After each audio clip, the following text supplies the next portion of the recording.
What's going on, guys? Welcome back to the channel. My name is Steve. I'm Lindsay. Today we're going to be checking out the shocking story of King Charles's green town, Poundbury. Never heard of this town before, but a subscriber, Elizabeth, hit us up with this recommendation and said that this town was influenced by King Charles's architectural preferences, I think. He doesn't like modern architecture, which I don't either. Yeah, I don't either. So I think this will be interesting. I don't know what to expect here, except that this town is supposedly a new town, but based on old architecture, I guess. That's what I'm guessing. And supposedly King Charles had a lot to do with it or something. Let us know in the comments. Have you been here? What do you think of Poundbury? And I keep wanting to say Pound. Pound Town?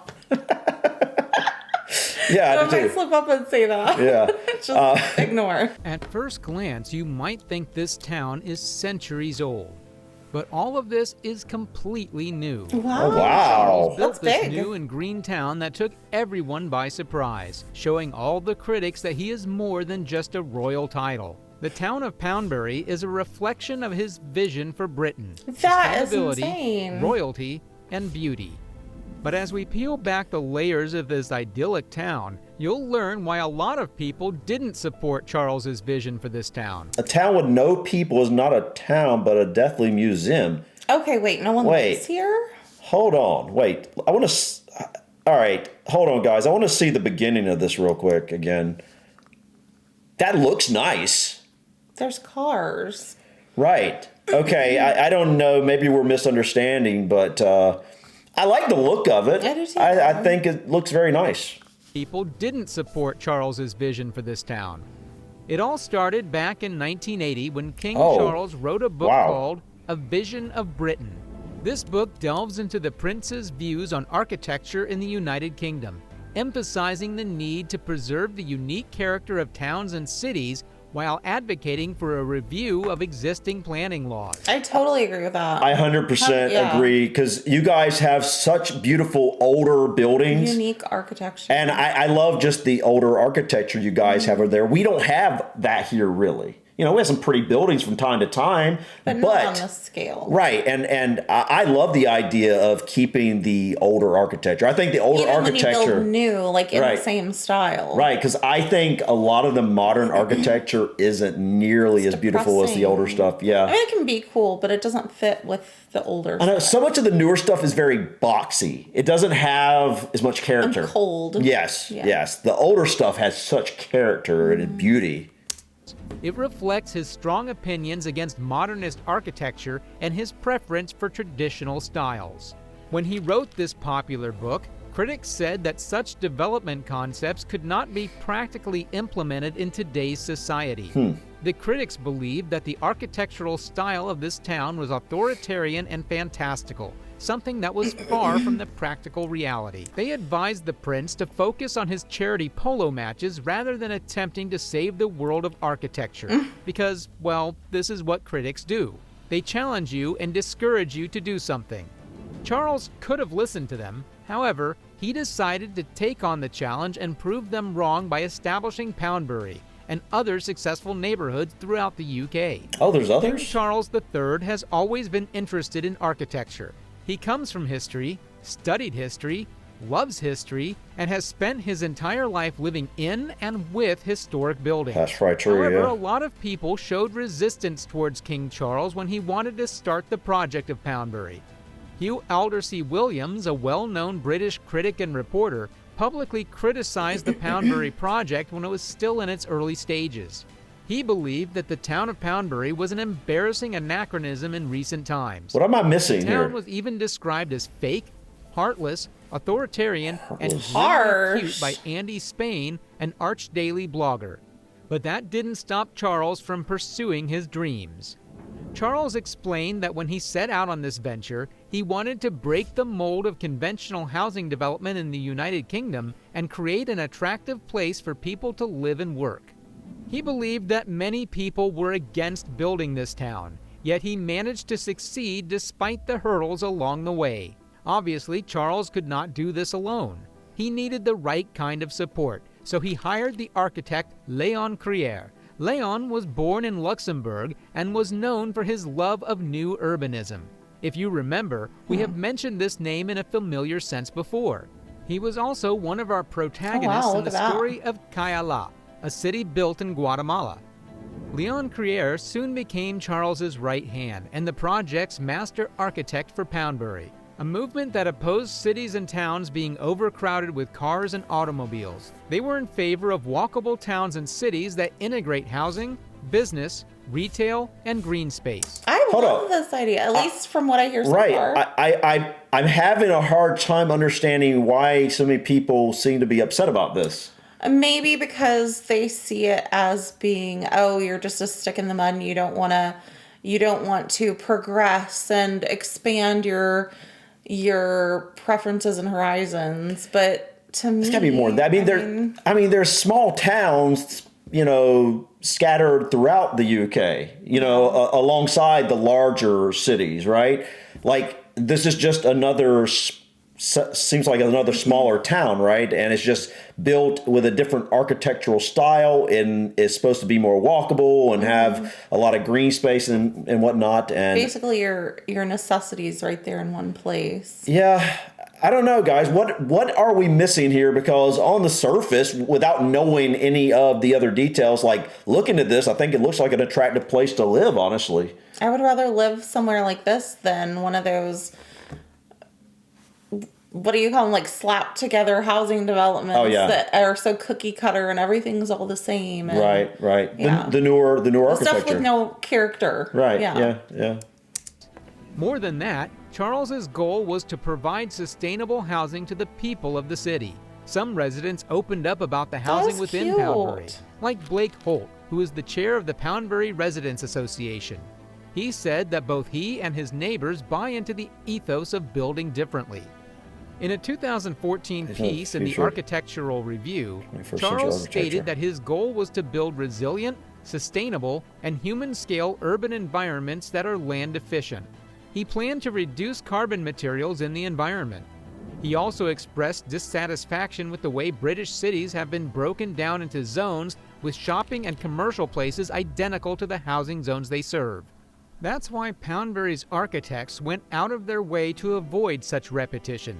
The concept mixes and matches architectural designs as well as house colors and trims, which homeowners must maintain to retain the town's image. Okay, that's where I couldn't live somewhere like that. Like, it reminds me... Like an HOA. Yeah, the homeowners associations here, like, I refuse to have be part of a homeowners association. While... I get the purpose. I get the purpose of it. It keeps everything orderly, and obviously there's some rules that you follow, everybody follows or agrees to follow, and it keeps things orderly. But, like, it gives me anxiety. I personally want to... if I own a home, I want to be able to paint your door, whatever. Yeah, I want to be. If I decide I don't want my house to be white anymore and I want my house to be beige, I can do that. Like, I don't want some rules telling me I can't.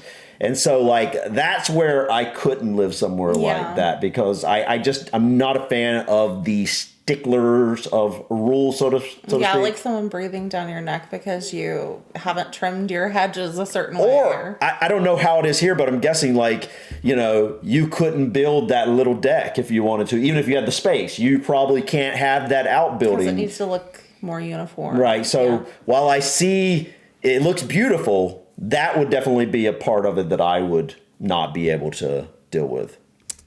After a public consultation period, the local planning authorities accepted the concept and construction began. It is pretty area. But as successful and charming as this plan sounds, not everything that glitters is gold. It has been reported that this town doesn't offer much freedom to the people living in it. I can see that. In one case, a woman couldn't paint her house the color she wanted until Charles approved of it. Oh, wow. It's things like this that open Charles's vision up to criticism. But you know this going in, I'm sure. I feel like you would know that going in. You probably have to sign a contract. But is it literally the king now, the prince probably back then, had to literally come and approve your color? My guess is he probably has a person. But he has to approve it. He has to approve it. Like, that's crazy. Wow. Some people view Poundbury as an over-sanitized middle-class ghetto that fails to capture the essence of modern society. They say that this picturesque town's design, which is a mix of traditional styles, is attempting to recreate the past rather than addressing the needs of modern society. It's clear that whatever King Charles wants, he gets. Much like his wish for this that's town's cute. architecture to be a mix of inexpensive houses along with properties, with 35% of the homes being created as affordable rental apartments, shared ownership, or discounted sales. Discounted sales. Charles also operates a discount to open market plan in Poundbury, which allows new customers to acquire properties at a 25 to 30% discount, which is subsequently passed on to the next owner. Wow. As you can see, the housing styles available are very diverse. Take a tour around Poundbury and you'll see King Charles's cherished classical architectural style within country cottages think built it to is very reflect the cute. local surroundings, as well as Italian villa-inspired residences. The mix attracts a diverse population of people. One of the secrets to Poundbury's success is being Yeah, I do able too. to innovate. However, you might be shocked to find out that this town has been under construction for more than 20 years Wow. and is yet to be finished. The town is expected to be completed around 2025. So this Never- coming year? Hold on, I want to see that. What did I say? 20 years? When finished, Poundbury will be home to 5,000 residents living in a mixture of flats, terraces, and detached houses. It will provide full and part-time jobs for around 2,500 people working primarily in retail and leisure, light industry and craft, and the professions. At the center of the town is Queen Mother Square with its statue of Charles's grandmother. So the plan is for people to be able to live here and work here. Nevertheless, Poundbury is a truly unique place. Hundreds of tiny businesses can be found throughout the area, including bike shops, bridal gown seamstresses, clinics, beauty salons, cafes, That's and a pretty funeral cool. home. Even though the development of traditional building methods appears to date back centuries, these builders aren't as meticulous as their ancestors. For example, some of what looks to be external metal is just really painted fiberglass. What? Ben Pentreath, one of the major architects, told The Guardian in 2016 that they were trying to build a convincing fake. Oh. Okay, well, yeah, I could see what the uproar would be about that. Okay. You're selling it on the fact that you want it to be like old times, Yeah. like keeping with older architecture, but No, then man. basically slapping it together and All it. architecture is essentially wallpaper. Underneath is all the same. oh, so it sounds like the kind of housing developments going up here. You would think Wow. if the king's name, well, prince and name was behind it, Yeah. you'd want it to be top quality. I don't know. Wow, that's crazy. Like they did he say like what they're pretending is metal is fiberglass? Yeah. That's crazy. Okay. Still, Poundbury has created a genuine community, which was one of Charles's goals. He has claimed that car-oriented, primarily practical design spaces promote social isolation. 2 community gardens provide That's public Wow. spaces for Yeah, people. that's pretty. The town square, Queen Mother Square, named after who other than Charles's grandmother, organizes a food and arts festival in August. To critics, this green city is a prince's personal pet project, an anti-modernist statement that is too expensive to solve a pressing housing crisis. But Poundbury is mostly about architecture and preserving the essence of traditional buildings. Despite the criticism, Poundbury has been a great success, creating over 2,300 That's pretty. jobs Yeah, and that's really cool. contributing £330 million to the local economy. The architecture is different from typical towns. The small lanes here are curvy, reminiscent of a medieval village, with several courtyards, alleyways, and dead ends. There are no stop signs or traffic lights. To avoid Wow. uniformity, the town is a deliberate mashup of architectural styles, all referencing the past. Greek revival shapes, Roman arcades, and Palladium decoration. Replacement Georgian manors sit beside recreated country cottages and replica industrial-age warehouses, and are now filled with low-rise luxury flats and a nursing facility. Poundbury appears to be worn and mossy, as does much of England. However, the oldest buildings were only constructed in 1994. Wow. Critics describe Charles's Poundbury as a regressive force, a dilettante opposed to progress, a control freak, and a Little England traditionalist who reveres tradition since, well, tradition is what keeps a king alive in the 21st century. True, yeah. But King Charles believes the public, not royals, should benefit from wind farm revenues. This town emphasizes that Charles is dedicated to his vision. He visits Poundbury several times a year. Most long-term residents have met him several times. As the prince, he seemed to enjoy walking around with a low-key entourage and discussing drainage issues, parking problems, and resale values. Residents get the feeling that he actually cares about them since he goes there often to keep a check on things. A town built as Prince Charles's experiment in architecture was bound to have some faults in it, but he tried to make this town the embodiment of ambitions he had for the rest of his country. This was really interesting. Yeah, it actually was. And all I know is, despite how maybe shoddy some of the structure can be, like the details of it, Right.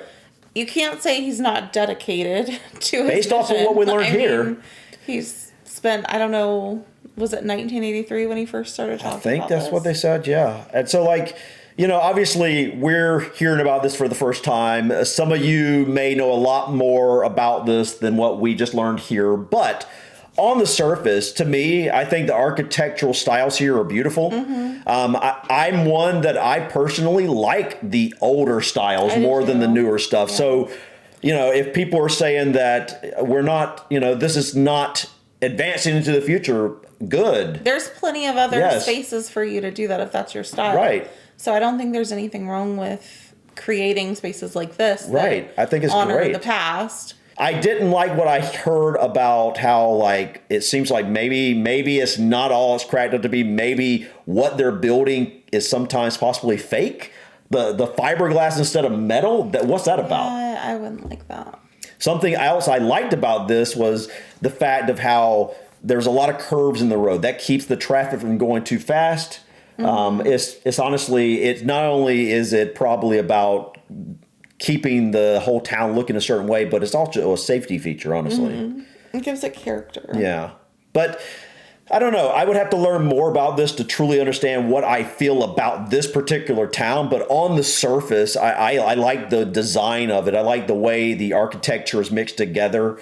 I wouldn't like all the nitpicky rules. No, but that's just like a homeowner association Yeah. here. We couldn't live with that. But I think it's one of those things you would understand as you're going in. Yeah, you're going to have to put up with some of those rules you may not agree with, which is why I personally wouldn't live somewhere with all those rules. Right. I personally like the idea of having more land to myself, more space to myself, but not everybody wants that. Just like some people are perfectly fine buying an apartment and living in an apartment forever, and but it's just everybody's got their own preferences and styles of things they like. But Do any of you live in this town? yeah, Or have you been there or know people who live there? Is it as bad as some of these articles were saying, or is it as good as some of it yeah. were saying.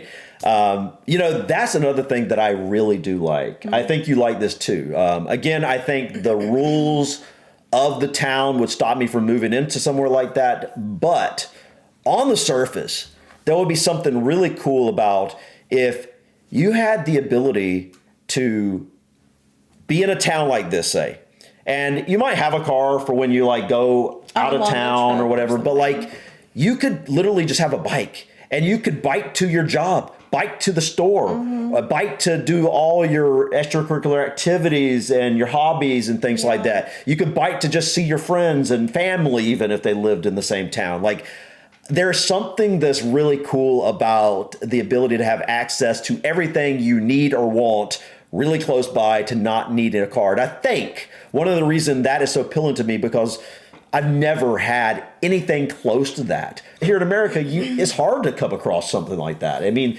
you have to be in certain areas to be able to experience that type of lifestyle. And I don't want to live in a big city. Yeah, I don't want to live in a big city either. Big cities are definitely not my thing. I love visiting big cities or staying for a couple weeks, maybe even a month or more, but like living full time in a big city, not my thing. I definitely prefer smaller towns, communities, quiet, even the country. The countryside is great as well. Yeah. Love the nature and all that. Guys, this was interesting. We'd love to hear your thoughts on Poundbury. Let us know. Said pound down. Let us know if you live here, you know someone who lives here, you've been here. What do you think of the design? What are we missing about what we learned here about this town? And I think I heard that there were other communities like this. Yeah, it did say there were more. I would kind of like to look more into this type of thing where they're building communities that are, you know, people work and live and have their hobbies in the same communities. Yeah. So let us know in the comments, guys, what you think. But I think that's it for us today. Thank you so much for stopping by. Please click that like button and feel free to drop your comments or suggestions about this video or others. And don't forget to subscribe to continue to follow us on our journey to discover anything and everything about the UK and Ireland. Until next time, guys. Peace. Bye.